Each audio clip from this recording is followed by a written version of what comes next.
Quero saudar os irmãos com a paz do nosso Senhor e Salvador Jesus Cristo e dizer que, mais uma vez, é um grande privilégio estar aqui com os irmãos, podendo compartilhar da Palavra de Deus. E eu gostaria de pedir aos irmãos que, por favor, abram suas Bíblias no livro de Juízes. E como eu sei que é um livro que vocês abrem pouco, dá tempo de pegar uma água. É um livrinho que a gente não lê muito, Juízes, capítulo 13. Antes de abrir, capítulo 13 de Juízes, é a história de quem?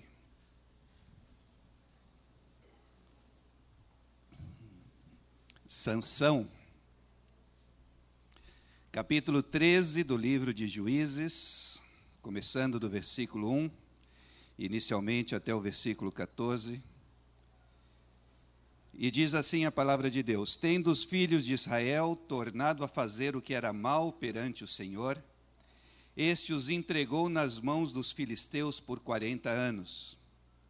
Havia um homem de Zorá, da linhagem de Dan, chamado Manoá, cuja mulher era estéril e não tinha filhos.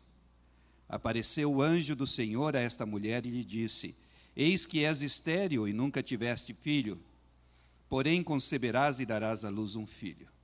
Agora, pois, guarda-te, não bebas vinho ou bebida forte, nem comas coisa imunda, porque eis que tu conceberás e darás à luz um filho, sobre cuja cabeça não passará navalha, porquanto o menino será nazireu consagrado a Deus desde o ventre de sua mãe.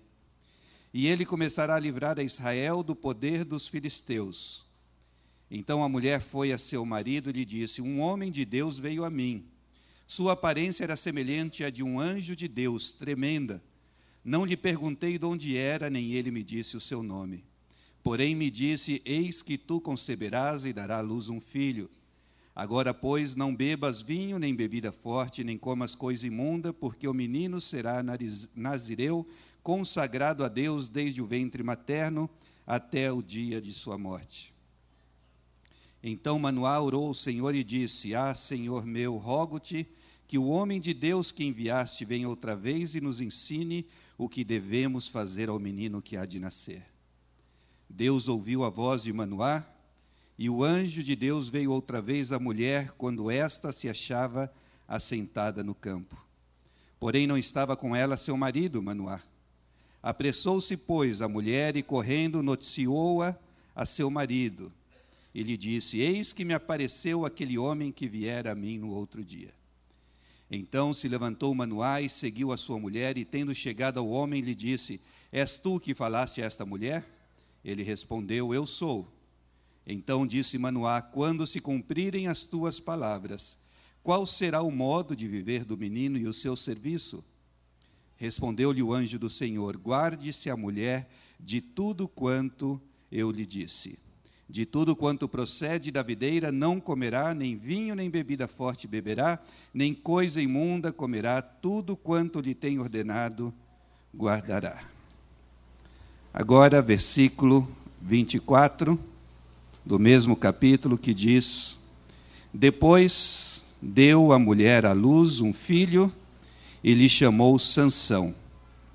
O menino cresceu e o Senhor o abençoou. Vamos abaixar nossa cabeça mais uma vez e entregar esse momento nas mãos do Senhor. Pai,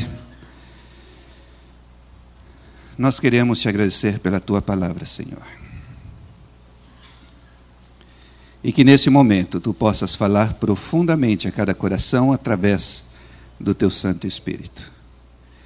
E que possamos sair daqui essa noite, Senhor, não somente compreendendo melhor a tua palavra, mas dispostos, com coragem, de cumprir a tua palavra. É o que nós pedimos em Cristo Jesus. Amém. Esse é um texto, na verdade, bastante conhecido. Tenho certeza que, pelo menos aqueles que cresceram numa igreja, já escutaram sobre essa história. E eu sei também, fiquei sabendo essa tarde, que há mais ou menos 2 anos foi pregada uma série sobre este mesmo assunto, sobre a vida de Sansão aqui nessa igreja. Portanto, a minha oração é que o Senhor possa complementar aquilo que já foi falado e que o Espírito Santo possa estar falando a cada coração de uma maneira renovada. E nós temos aqui na tela, para que a gente possa compreender um pouquinho o que está acontecendo nessa história. Obviamente, até aqui nenhum problema, porque aqui nós temos a África, aqui nós temos a Arábia Saudita, Oriente Médio, Israel, aqui nós temos Europa, Espanha, por aqui nós vamos para a Ásia, e até aí tudo bem, nós conhecemos sem maiores problemas. Aqui nós estamos focando um pouquinho mais para entender onde está acontecendo isso que nós acabamos de ler. E está acontecendo nessa região aqui, obviamente, muitos anos atrás, há 3.000 anos atrás, mais ou menos 1.000 anos antes de Cristo, e vocês devem ter escutado, hoje à noite, nós falamos de manhã, hoje à noite nós não vamos falar sobre islamismo, mas obviamente vocês já escutaram nos jornais, nas revistas, noticiários, etc., falar muito sobre a faixa de Gaza. E muito do que está acontecendo, ou vai acontecer na história de Sansão, aconteceu justamente aqui na faixa de Gaza, muito perto ao Egito, que era onde estavam concentrados os filisteus. Então, isso é para que a gente possa entender um pouquinho melhor o que está acontecendo. E Sansão, ele nasceu mais ou menos, vamos ver se eu consigo enxergar daqui, obviamente eu não consigo, mas tudo bem. Sansão, ele nasceu nessa região, que estava bem perto de Jerusalém e a mais ou menos 100 quilômetros da faixa de Gaza, que já naquele tempo, 1.000 anos antes de Cristo, já era uma situação bastante complicada, e hoje nós sabemos que também a situação não é nada fácil. E nesse texto nós encontramos vários personagens. Nós temos o pai de Sansão, Manoá. Nós temos a mãe de Sansão, cujo nome não é revelado. Nós temos o anjo de Jeová, que aparece primeiramente a mulher, a esposa, a futura mãe de Sansão.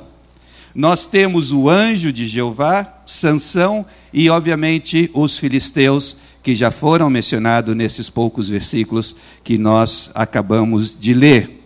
E quem eram os filisteus? Eles eram, na verdade, originários do que hoje é conhecido pela Turquia, a parte ocidental da Turquia, que eles tinham migrado para aquela região da Palestina e que eventualmente se transformaram em inimigos de Israel. E claro, não apareceu no texto, mas todos nós sabemos, já vimos na televisão, não sei se foi uma das séries que passou no canal, na Record, Sansão acabou passando, então vocês conhecem La Femme Fatale, a mulher fatal, a mulher sensual, conquistadora, traiçoeira. Ela é uma personagem importante dessa história. Como eu disse, isso aconteceu mais ou menos 1.100 anos antes de Cristo. E para que vocês tenham uma ideia, nessa época, a Grécia já estava em pleno desenvolvimento, e isso é importante a gente entender, porque os acontecimentos bíblicos não acontecem num vácuo social e político. Então, enquanto Deus estava atuando especificamente ali na Palestina, perto da faixa de Gaza, em outras partes do mundo, a história da humanidade continuava se desenvolvendo, como, por exemplo, a Grécia já estava em pleno desenvolvimento, a guerra de Troia já teria acontecido nesta época, se é que a guerra de Troia não passa de um mito, o Império Egípcio estava em plena decadência. E, por incrível que pareça, quando Sansão estava nascendo, aqui no continente americano, era o início do surgimento da civilização Olmeca no México. E se você não sabia, aqui vai uma informação muito importante. Quando Sansão estava nascendo lá na Palestina, alguns estudiosos afirmam que no período de maior desenvolvimento dessa civilização lá no México, já se usava um instrumento parecido com a bússola e criaram um sistema de escrita. Portanto, o que estava acontecendo lá com Sansão não acontecia num vácuo político, como eu disse, e a história continuava se desenvolvendo, enquanto Deus estava focando em alguns poucos personagens, desenvolvendo a história da salvação e a história da redenção. Sansão nasceu a escassos 26 quilômetros ao sudoeste de Jerusalém. Os acontecimentos do livro ocorrem ao redor dessa região, chegando, como eu mencionei, até Gaza. E é interessante, irmãos, que quando nós olhamos para Sansão, nós o olhamos como um super-herói. E, na verdade, podemos interpretar dessa forma, mas nós não podemos deixar de perceber que ele é um herói, um super-herói bastante humano. E por que eu estou dizendo isso? O versículo 1 do capítulo 13 de Juízes diz que os israelitas voltaram a fazer o que o Senhor reprova. E por isso o Senhor os entregou nas mãos dos filisteus durante 40 anos. Com essa introdução, na verdade, o autor está preparando o cenário para poder apresentar os acontecimentos acontecidos que nós vamos encontrar entre os capítulos 13 e 16 desse livro de Juízes. E mais uma vez, a história que você e eu conhecemos tão bem volta a se repetir. O povo de Israel desobedece à lei do Senhor e segue a outros deuses. O Senhor os castiga entregando-os nas mãos de um dos povos que habitavam na região, neste caso os filisteus. E Deus, ao ver o sofrimento do povo de Israel depois de muitos anos sob os filisteus, ele se apresenta a uma mulher estéril de uma pequena cidade da Palestina para comunicar as boas novas de que ela dará à luz a um filho. E este filho iniciará a libertação do povo de Israel. E é importante entender que Sansão iria apenas iniciar a libertação, porque a libertação completa dos filisteus viria mais ou menos 100 anos depois, através do rei Davi, que dominou Jerusalém e depois foi até os filisteus e conquistou aquele povo. E o nascimento de Sansão é cercado por uma série de acontecimentos marcantes. O anjo do Senhor aparece a uma mulher. Esta mulher é estéril, e a não ser que aconteça um tremendo milagre, ela não poderia ser mãe. E é justamente isto que o anjo lhe promete, e meses depois ela se torna mãe de Sansão. No texto nós vemos que o anjo tinha uma aparência impressionante e que o seu nome estava além de qualquer entendimento, ou seja, que era maravilhoso demais para ser mencionado. O menino que nasceria seria um nazireu. Durante toda a sua vida teria que ser dedicado ao Senhor e, portanto, ele não poderia beber vinho nem nenhuma bebida fermentada. Não poderia cortar o cabelo, nem tocar em cadáver, sob o risco de tornar-se ritualmente impuro. Estas ações externas deveriam indicar uma dedicação interior total ao Senhor. Diante de tantos acontecimentos incríveis, a expectativa que certamente foi criada ao redor do novo libertador que estava para nascer, é que, por ter tido seu nascimento anunciado pelo anjo do Senhor, e por ter sido, mesmo antes do seu nascimento, separado para servir a Deus, ele seria um homem temente ao Senhor e fiel ao seu chamado. Porém, no desenrolar da história, fica claro que, por razões por nós desconhecidas, Sansão não honrou o seu chamado e não teve uma vida santa de total dedicação ao Senhor. E aqui estão algumas razões pelas quais nós sabemos disso. Ele escolheu uma mulher estrangeira para ser sua esposa, antes de ele encontrar a Dalila, o que era expressamente proibida pela lei de Deus, e nós encontramos isso em Deuteronômio capítulo 7. E por que foi que Sansão fez isso? A Bíblia nos diz a razão pela qual ele escolheu uma mulher estrangeira e desobedeceu ao Senhor. Simplesmente porque ela lhe era agradável aos olhos, ele decidiu ir contra as orientações encontradas na palavra de Deus. Quando ele estava indo para a festa do seu casamento, ele tocou no cadáver de um leão que ele tinha matado, com as suas próprias mãos tempos antes. Por ser um nazireu, isso não podia ter ocorrido, porque, como eu já mencionei, um nazireu não poderia tocar um cadáver, porque ele se tornaria ritualmente impuro. Em diferentes situações, Sansão atuou por pura retaliação ou por vingança. Agia impelido pelas emoções, sem se preocupar em buscar a vontade de Deus.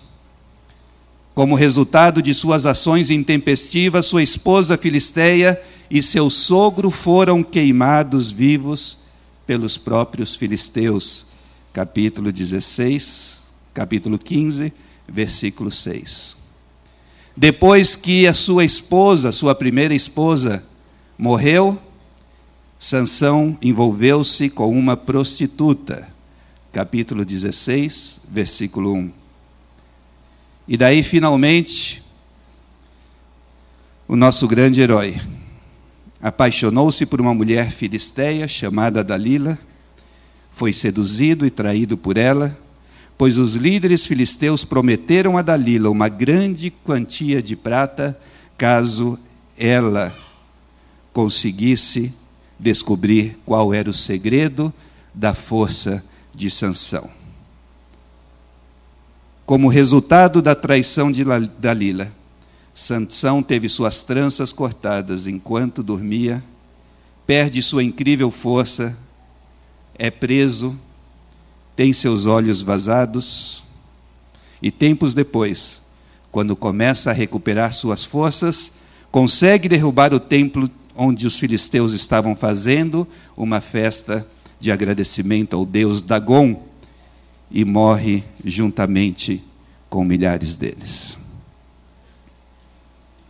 Este é um resumo rápido deste super-herói que tinha sido escolhido por Deus para cumprir a missão de iniciar a libertação do povo de Israel.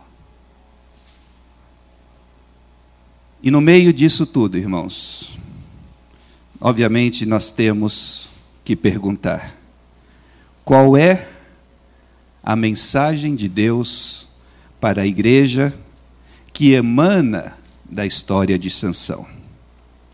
E não podemos em nenhum momento nos esquecermos que a história de Sansão é uma história sobre o povo de Deus e sobre uma pessoa que tinha sido escolhida e chamada por Deus para cumprir uma missão, e por ser uma história para o povo de Deus, é uma história que tem muito a nos ensinar hoje, no século XXI, para a Igreja de Cristo, que é o povo de Deus aqui na terra. E são muitas as lições que nós podemos tirar da história de Sansão. Porém, eu vou enfatizar apenas 4 delas. As 3 primeiras eu farei apenas brevemente e me estenderei um pouco mais na 4ª lição. E qual é a primeira lição? Possivelmente a primeira delas é a ênfase do texto sobre a realidade do mundo espiritual. 25% da história que a Bíblia nos conta sobre Sansão é dedicado a um acontecimento sobrenatural: o aparecimento de um anjo e o nascimento milagroso de uma criança. Além disso, o herói da história é detentor de uma força sobrenatural dada a ele por Deus. E é muito interessante, irmãos, que o mundo em que nós vivemos está muito interessado em questões espirituais ou sobrenaturais. mas não necessariamente no que a Bíblia ensina sobre o mundo espiritual. Tempos atrás, na lista dos 10 livros mais vendidos da revista Veja, encontrávamos nada menos do que 7 livros cujo tema central está relacionado com o mundo espiritual e o mundo sobrenatural.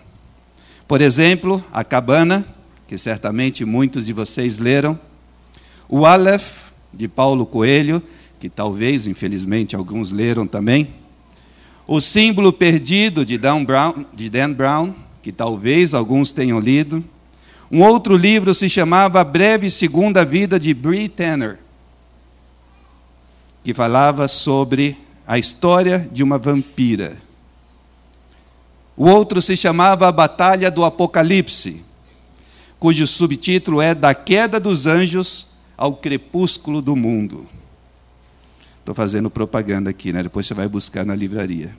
O outro livro se chamava Reunião Sombria, subtítulos Diários de um Vampiro 4.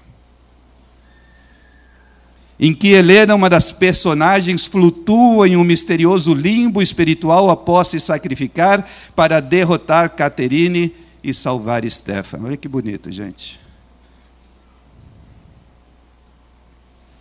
O outro livro dessa lista da Veja chamava-se Lua Azul, Os Imortais. Ever, que se tornou uma imortal, viaja até a dimensão mística de Summerland, onde não apenas toma conhecimento da misteriosa história de Damen, mas também tem acesso aos segredos que regem o tempo.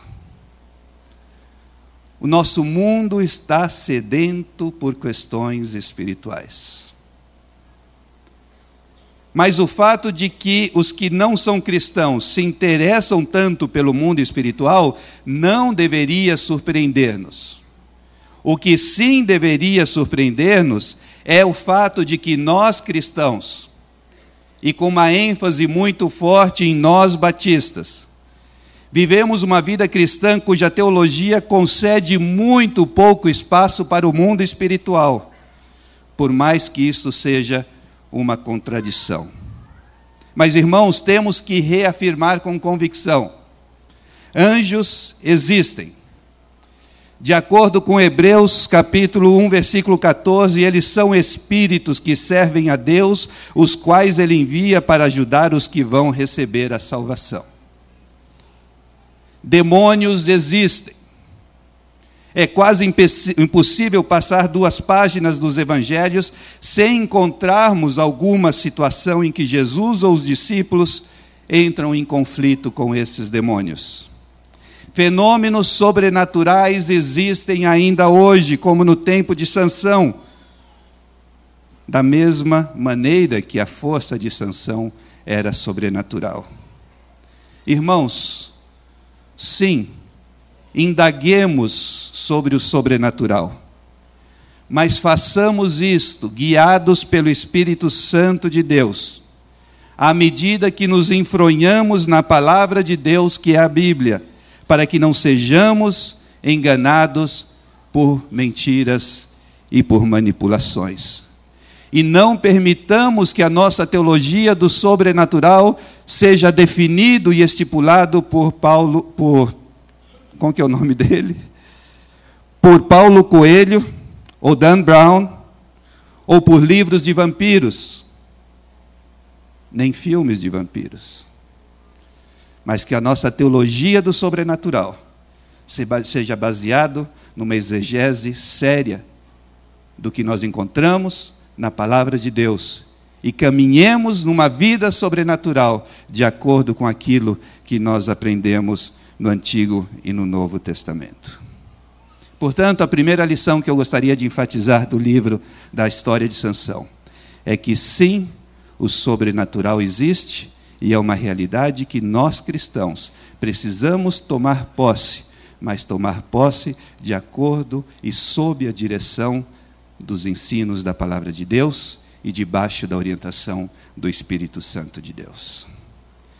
A segunda lição que nós aprendemos com Sansão, das quais eu gostaria de enfatizar hoje à noite, É uma palavra para os pais de filhos ou filhas que foram criados no Evangelho, mas que escolheram outros caminhos. O texto mostra que os pais de Sansão eram tementes a Deus. Inclusive, nós vimos no texto, preocupados com a forma em que o menino deveria ser criado. Num determinado ponto da conversa com um anjo, o pai de Sansão pergunta como nós devemos criar o menino, o que mostra uma preocupação genuína de criar essa criança de acordo com os preceitos de Deus. Porém, isto não foi garantia de que o filho, quando crescesse, seguiria o caminho ensinado pelos pais naquela situação. E nesse caso, e nessas situações, não nos resta nenhuma outra solução, a não ser confiarmos que se nós ensinamos nossos filhos nos caminhos que eles devem andar, mesmo depois de grande, eles vão se manter no caminho, mesmo que eventualmente existam fases e momentos em que nós não temos controle, e aí nós temos que entregar nossos filhos à total soberania e poder e cuidado do nosso Deus Todo-Poderoso. E essa foi a única atitude que os pais de Sansão podiam ter depois de ter criado aquele filho nos caminhos de Deus. A terceira lição que eu gostaria de enfatizar essa noite, eu intitulei Ligações Perigosas, Combinação Fatal. Sansão tinha sido um homem que usava as mulheres, motivado pela paixão sensual. Juízes capítulo 16, versículo 4, diz que Sansão se apaixonou por Dalila. Porém, em Dalila, Sansão encontrou uma mulher que pagou com a mesma moeda, pois ela usava os homens. Sansão queria sexo, Dalila queria dinheiro, e estava disposta a usar o sexo como arma para atingir seus objetivos. Vejam só, o valor que cada líder filisteu ofereceu a Dalila para que ela conseguisse descobrir o segredo da força de Sansão, totalizava um total de 550 vezes o salário anual de um trabalhador braçal daquela época. Se tomarmos como base o salário mínimo brasileiro, isso significa que em valores de hoje, estavam oferecendo a Dalila para atrair Sansão cerca de 3 milhões de reais para que Dalila traísse o seu amante. Dalila tinha um preço, 3 milhões de reais. Será que nós temos um preço? Será que estamos dispostos a empenhar nossos valores e convicções cristãs no altar do sexo, do poder e do dinheiro, influenciados por tudo aquilo que está ao nosso redor? Sexo, poder e dinheiro. Esta combinação continua sendo tão fatal hoje como há 3.000 anos no tempo de Sansão e Dalila. E a quarta lição, que eu creio que nós podemos aprender da história de Sansão, tem a ver com a presença de Deus. Na trágica história de Sansão, chega um momento em que ele finalmente confessa a Dalila o motivo da sua incrível força. Eu gostaria que você abrisse a sua Bíblia no capítulo 16 de Juízes, e vamos ler primeiramente versículos 15 e 16. Capítulo 16 do livro de Juízes.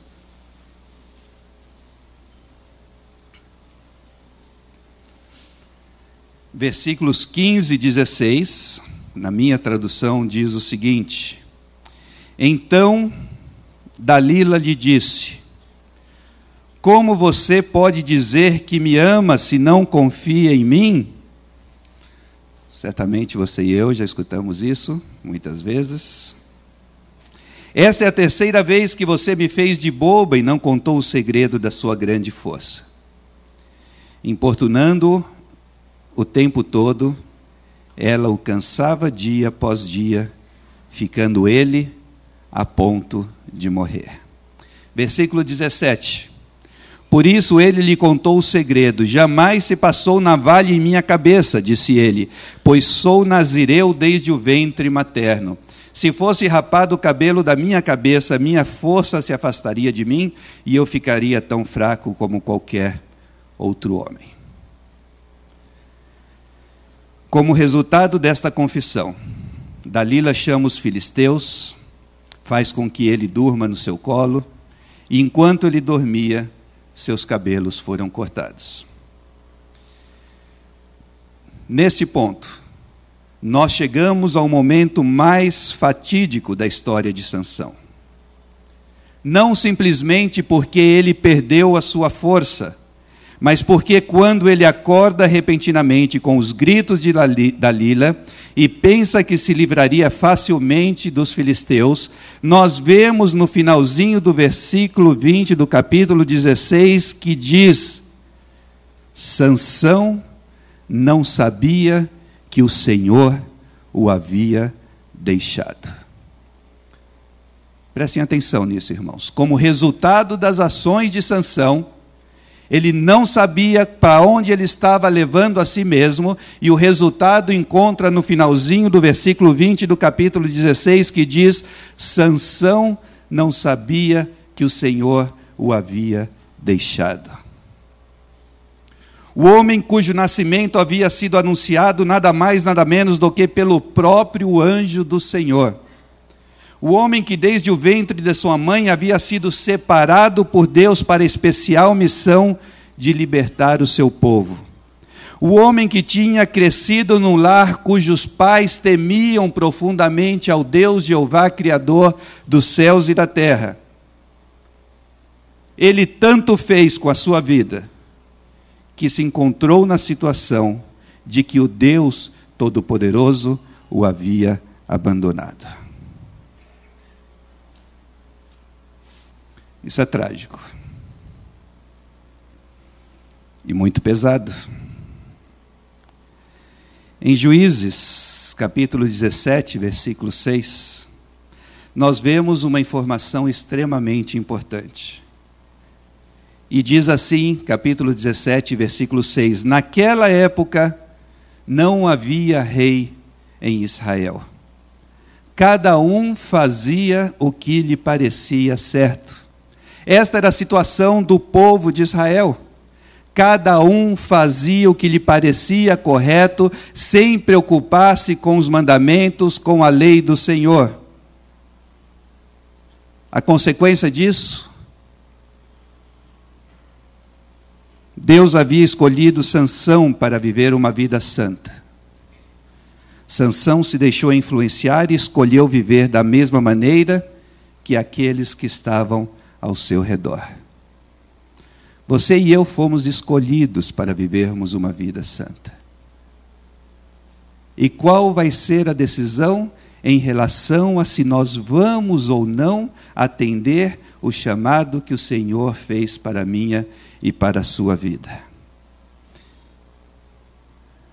Sansão se deixou levar pelos que estavam ao seu redor, fazendo aquilo que para ele lhe parecia certo.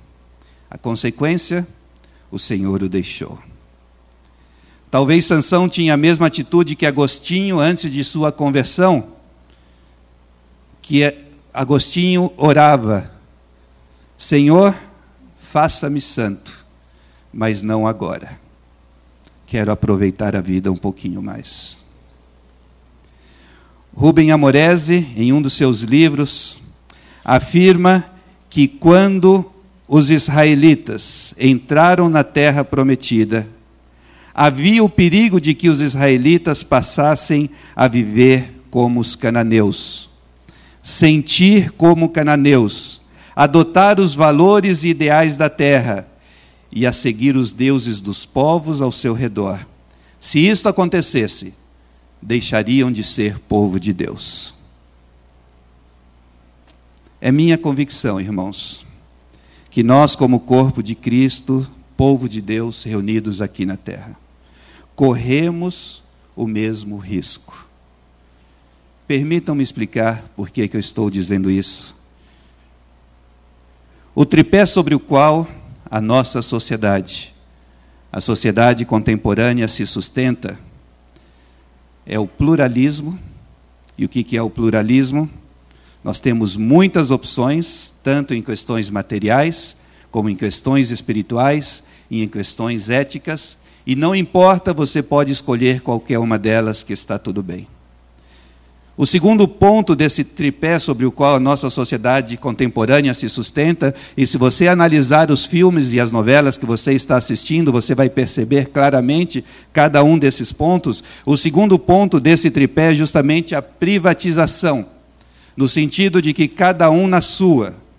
Se você faz a sua escolha, isso é bom para você, problema seu, segue se está dando certo para a sua vida. Mas eu não tenho nada a ver com o que você faz e você não tem nada a ver com as minhas decisões. E o terceiro ponto desse tripé sobre o qual a nossa sociedade se sustenta é o secularismo. Ou seja, convicções religiosas não entram na pauta da discussão sobre o aborto, por exemplo, sobre a pena de morte, sobre a ecologia, sobre a eutanásia, porque nós vivemos numa sociedade secularizada, portanto, religião não deve, de acordo com o pensamento de muitos, entrar nessas discussões. Segundo um teólogo inglês, isto leva a uma ausência de um consenso sobre um número cada vez maior de temas. Consequentemente, chegamos a uma situação muito parecida à situação vivida pelo povo de Israel. Em cada cabeça uma sentença, porque nós estamos nos levando por esse tripé sobre o qual a sociedade moderna está se sustentando. E hoje nós, como povo de Deus, estamos numa situação parecida. Estamos, em alguns aspectos, vivendo como aqueles que estão ao nosso redor. Estamos sendo absorvidos pelos valores e princípios do mundo que nos rodeia. E isto faz que, quando na Igreja de Cristo se fale sobre absolutos, haja estranheza. Quando nos posicionamos em relação ao divórcio, ao sexo fora do casamento, ao homossexualismo, à sonegação do imposto, ao aborto, à eutanásia, e etc., nos olham como se nós fôssemos de outro planeta.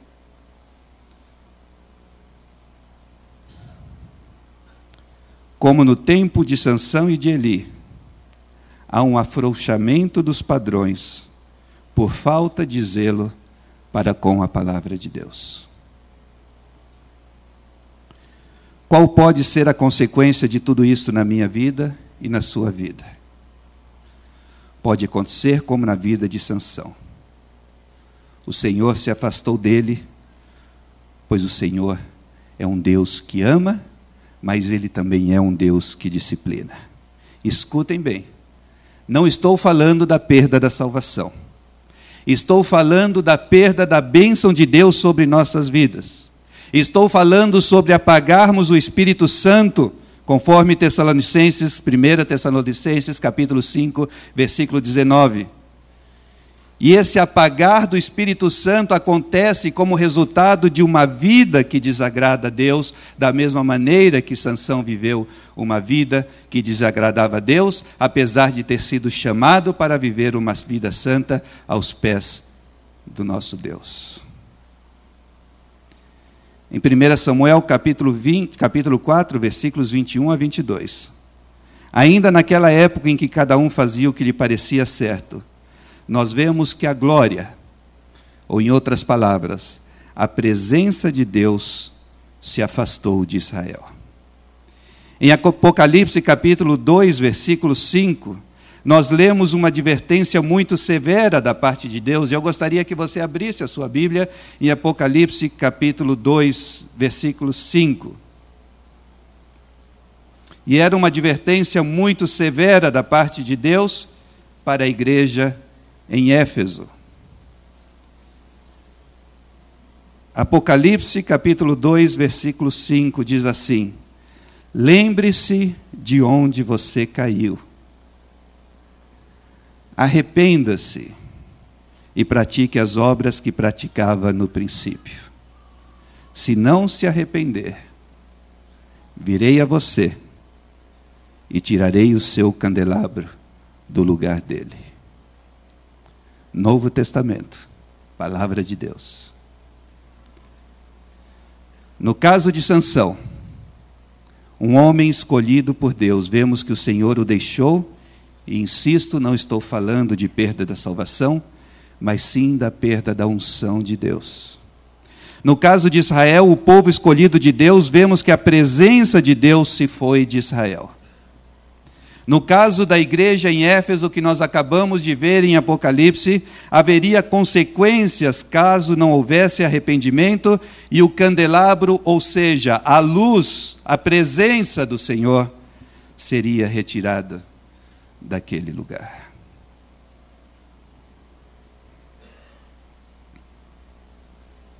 Quatro lições que nós aprendemos com essa história de Sansão. O mundo espiritual existe. Segunda lição: pais, confiem na soberania de Deus em relação aos seus filhos. Lição número 3: ligações perigosas, combinação fatal. Dalila tinha um preço, 3 milhões de reais. Quarta lição: a presença de Deus se foi da vida de Sansão. E eu creio, irmãos, que como igreja de Cristo, nós precisamos avaliar, e cada um no seu coração, se nós estamos nos deixando nos levar pelo mundo que nos rodeia, estamos sendo levados pelos princípios, filosofias, modelos de vida, concepções que nós vemos ao nosso redor.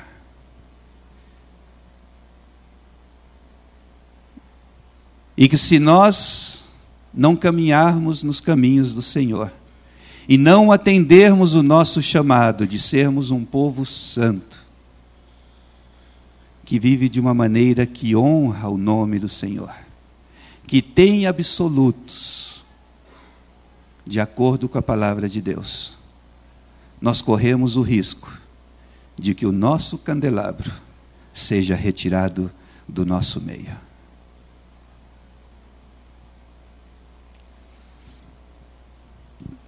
Irmãos, uma das passagens que eu mais aprecio na Bíblia, e depois de uma mensagem como essa, eu me agarro fortemente a 2 Crônicas, capítulo 7, versículo 14, que diz que se o meu povo, que se chama pelo meu nome, se humilhar e orar, e buscar a minha face e se afastar dos seus maus caminhos, dos céus ouvirei, perdoarei o seu pecado e curarei a sua terra. Se o meu povo, que se chama pelo meu nome, se humilhar e orar, buscar a minha face e se afastar dos seus maus caminhos, dos céus o ouvirei, perdoarei o seu pecado e curarei a sua terra. Gostaria de pedir que você, por favor, abaixe a sua cabeça nesse momento.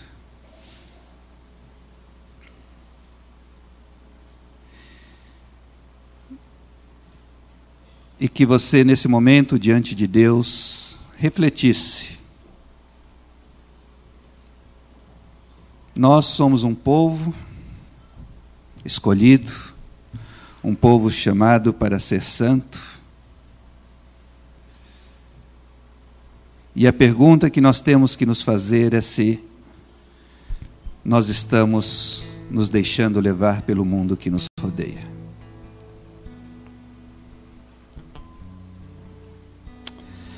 Senhor, é tão impactante quando nós vemos na Tua palavra que a glória de Israel deixou o templo. É tão impactante quando nós vemos que a Tua palavra diz que o Senhor havia deixado a Sansão. E nós sabemos, Senhor, que Tu não nos deixa, que fomos salvos e somos salvos para sempre. Mas nós sabemos, Senhor, que nós podemos apagar o Espírito Santo que habita em nós. E diante dessa realidade, Senhor, de que muitas vezes nós estamos como no tempo de Sansão, em que cada um vivia de acordo com a sua própria cabeça. Eu quero te pedir, ó Pai, que Tu possas trazer a cada um de nós um profundo arrependimento.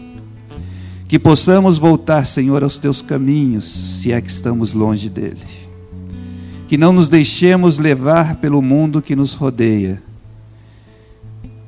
E que principalmente, Senhor, nós possamos nos humilhar, orar, buscar a Tua face, nos afastarmos dos nossos maus caminhos, e assim com toda a convicção nós saberemos que dos céus Tu nos ouvirás, perdoarás os nossos pecados, curarás a nossa terra e curarás a nossa igreja. Senhor, nesse momento nós queremos nos colocar nas Tuas mãos.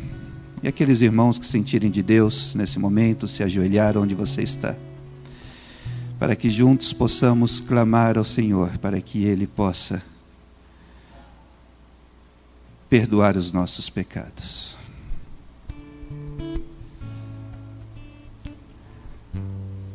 Obrigado, Senhor, pela Tua palavra. Obrigado, Senhor, porque Tu és um Deus que ama, mas Tu és um Deus que disciplina. Mas ao mesmo tempo, Senhor, Tu és um Deus que quando nos arrependemos, Tu nos perdoa os pecados, Tu nos tocas, nos cura e nos perdoa. Isso, Senhor, nós pedimos.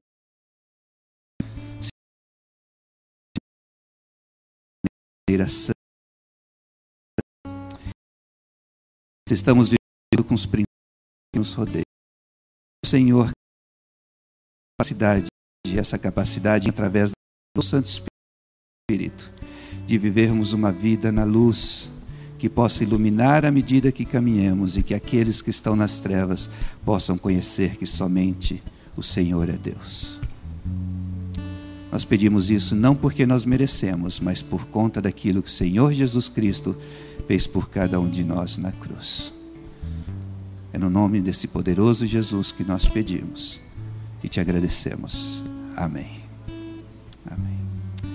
Que o Senhor abençoe os irmãos, os proteja e que o Senhor esteja guiando a cada um de vocês para que possam caminhar uma vida que agrade a Deus, uma vida santa, de acordo com a sua vontade. Que Deus abençoe os irmãos.